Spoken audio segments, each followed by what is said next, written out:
Hello বন্ধুরা, নীলিমার রান্নাঘরে তোমাদের সবাইকে স্বাগত। তো আজকে আমি একটা স্পেশাল মশলা দিয়ে আলু দিয়ে খাসির মাংসের পাতলা ঝোল বানিয়ে তোমাদের দেখাবো। তো একটা আমি এখানে শুকনো তাওয়া নিয়ে নিয়েছি। এরপর এর মধ্যে 1 চামচ মৌরি, 1 চামচ পাঁচফোড়ন, 1 চামচ গোটা ধনে, এখানে নিয়ে নিচ্ছি কয়েকটা লবঙ্গ, এলাচ, দারচিনি, 1 চামচ গোটা জিরে, 4 থেকে 5টা তেজপাতা, 5 থেকে 6টা শুকনো লঙ্কা আর কয়েকটা গোলমরিচ নিয়ে নিচ্ছি। এরপর এটাকে আমি মিডিয়াম ফ্লেমে রেখে শুকনো খোলায় ভেজে নেব। তো এটা তোমরা শুধু মাটনে না, চিকেনেও এই মশলাটা বা অন্যান্য আরও রেসিপি রয়েছে যেগুলোর মধ্যে এই মশলাটা সামান্য পরিমাণে দিলে তরকারির স্বাদটা কিন্তু দারুণ হয়ে যাবে। তো এটাকে আমি ভালোভাবে শুকনো খোলায় ভেজে দেখো গুঁড়ো করে নিয়েছি। এরপর এদিকে আমি 700 গ্রামের মতো মাটন নিয়ে নিয়েছি। এরপর আগে থেকেই আমি আদা, রসুন আর কাঁচা লঙ্কা পেস্ট করে রেখেছিলাম। তো এটা আমি এখানে 3 চামচের মতো নিয়ে নিয়েছি।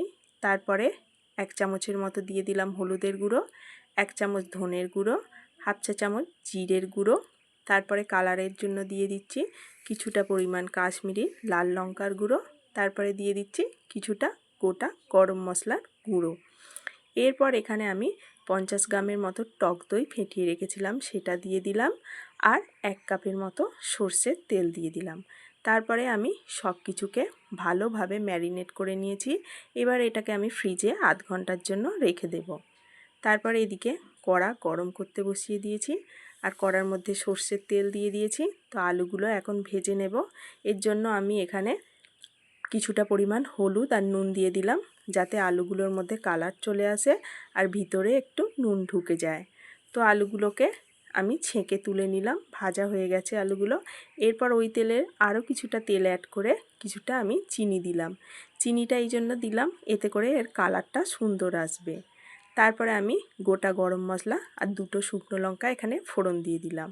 ফোড়নটা ভাজা হয়ে গেলে এখানে আমি 7 থেকে 8টা মিডিয়াম সাইজের পেঁয়াজকে কুচো করে কেটে রেখেছিলাম সেটা দিয়ে দিলাম।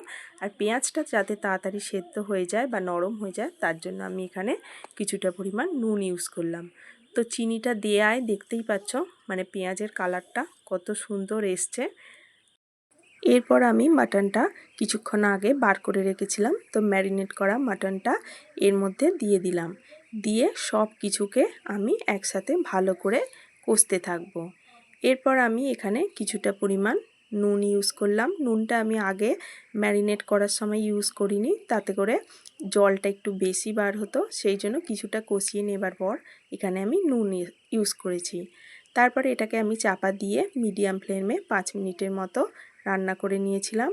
এরপর এখানে আমি 2টো মিডিয়াম সাইজের টমেটোকে আগে থেকে পেস্ট করে রেখেছিলাম সেটা দিয়ে দিলাম।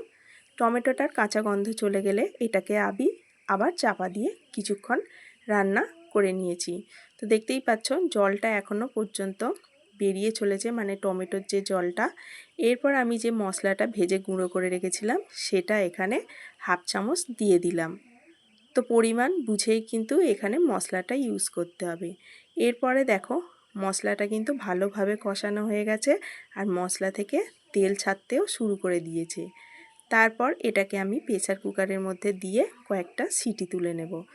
তো আমি মাটনগুলোকে এখন প্রেসার কুকারের মধ্যে দিয়ে দিয়েছি আর এখানে আমি মোটামুটি 4 কাপের মতো গরম জল আগে করে রেখেছিলাম, সেই গরম জলটা দিয়ে নেড়ে চেড়ে ভালো করে এটাকে ঢাকা দিয়ে 4 থেকে 5টা সিটি তুলে নিয়েছি। তো প্রথম সিটিটা আমি হাইতে তুলেছি, তারপরে এগুলো কিন্তু লো ফ্লেমে তুলেছি।